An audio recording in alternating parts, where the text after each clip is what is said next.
Hi, my name is Raphael U, and I am a physics tutor. I retired recently from teaching. I taught over 30 years in the New York City public school system, teaching high school physics, the Regents curriculum, New York State curriculum to be exact. And over this time, I found out that physics for students, and as it was for me, it's really tough. It's a really tough subject, and I'm not here to tell you that I'm going to somehow make it simple. I can make it easier. I have a lot of experience knowing what kinds of concepts students, have difficulty with, and have a lot of experience knowing, ways of trying to explain these difficult concepts to students. Of course, the most important questions are going to be your questions, your son or your daughter's questions.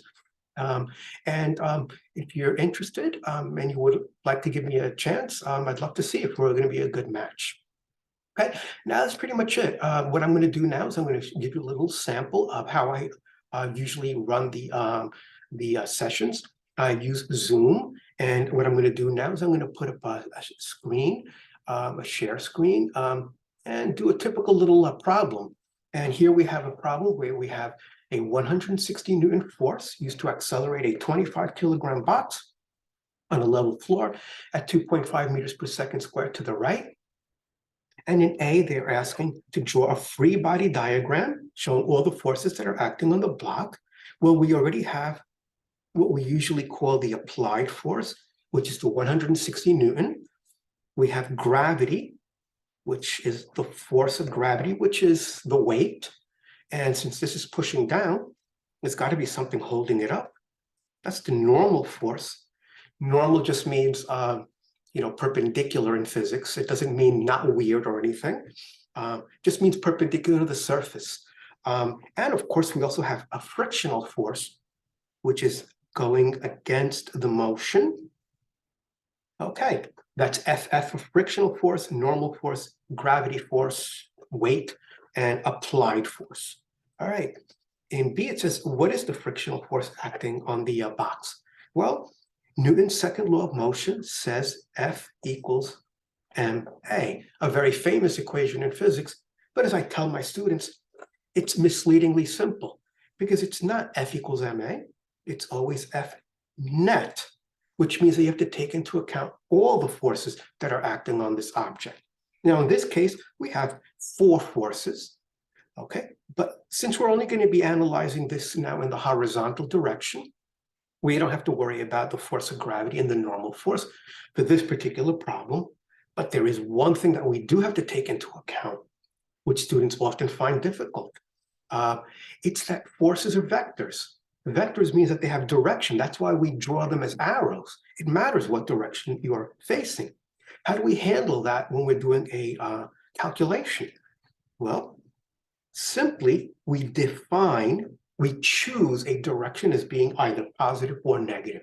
The choice is up to you. You just have to be consistent throughout the entire problem. Otherwise, things get, you get the answer wrong, which is a common problem among students. Okay, so let's take a look at the equation. We have to take into account the applied force. Is it positive or negative? Positive. It's to the right. So we have 160 newtons. Frictional force, positive or negative?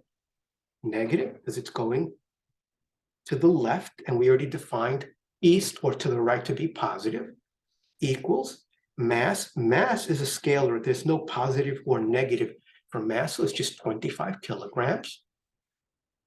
And the acceleration is 2.5 meters per second squared to the right. Again, to the right is positive, 2.5 meters per second squared.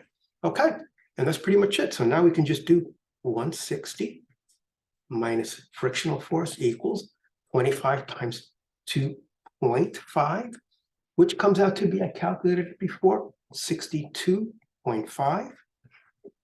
Now we subtract 160 from both sides. Get rid of the 160 here. We get negative frictional force is equal to negative 97.5.